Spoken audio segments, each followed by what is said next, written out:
So in addition to people like Senator Johnson who think this bill doesn't do enough to cut spending, you're going to have to convince people like Susan Collins of Maine and Josh Hawley of Missouri who are worried about cuts that this bill proposes.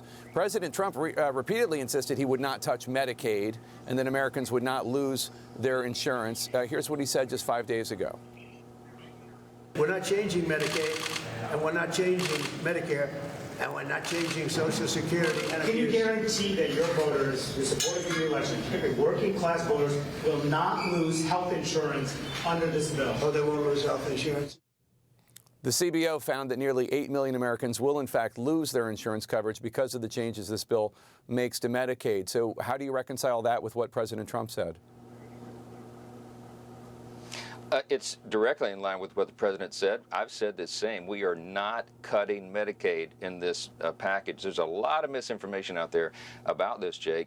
The numbers of Americans who are affected are those that are entwined in our work to eliminate fraud, waste, and abuse. And what do I mean by that? You got more than 1.4 million illegal aliens on Medicaid. Medicaid is not intended for non-U.S. citizens. It's intended for the most vulnerable populations of Americans, which is pregnant women and young single mothers, the disabled, the elderly. They are protected in what we're doing because we're preserving the resources for those who need it most. You're talking about 4.8 million able-bodied workers, young men, for example, who are on Medicaid and not working. They are choosing not to work when they can. That is called fraud. They are cheating the system.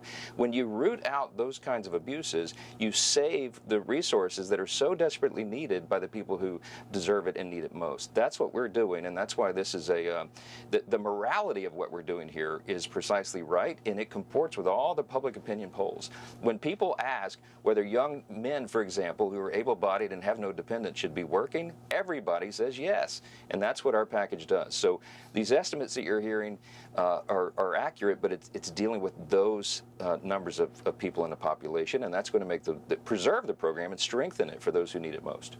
So 1.4 million people in your home state of Louisiana are on Medicaid. More than 800,000 receive SNAP benefits, also known as food stamps. Is it your contention that if any of those Louisianans lose their benefits, it's because they shouldn't have been receiving them because they were committing waste, fraud, or abuse? Yeah, look, my district, as every district in America, has people who are on the program who shouldn't. And when you're talking about, I keep using this example, a young able-bodied man with no dependents, there's no reason he should not be working. We are the party that supports human dignity, and we find purpose and dignity in our work. It's good for the individuals involved. It's good for their community.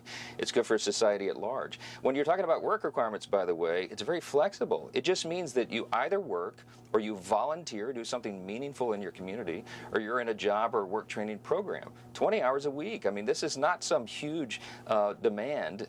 If you're going to be on the public wagon, you have to do something to help pull it if you're able. And again, Jake, the purpose of this is to preserve these very necessary, very important safety net programs for the people who actually need and deserve them, and not those who are gaming the system. And I think I'll go into any town hall anywhere in America, my district or otherwise, and explain this, and everyone nods in agreement and understands it. So the Democrats are trying to twist the facts. They're trying to put out misinformation because they're going to vote against this, and there's no way to defend it. What it means is they're going to be voting for more fraud, waste, and abuse instead of the elimination of it, which is what our package does.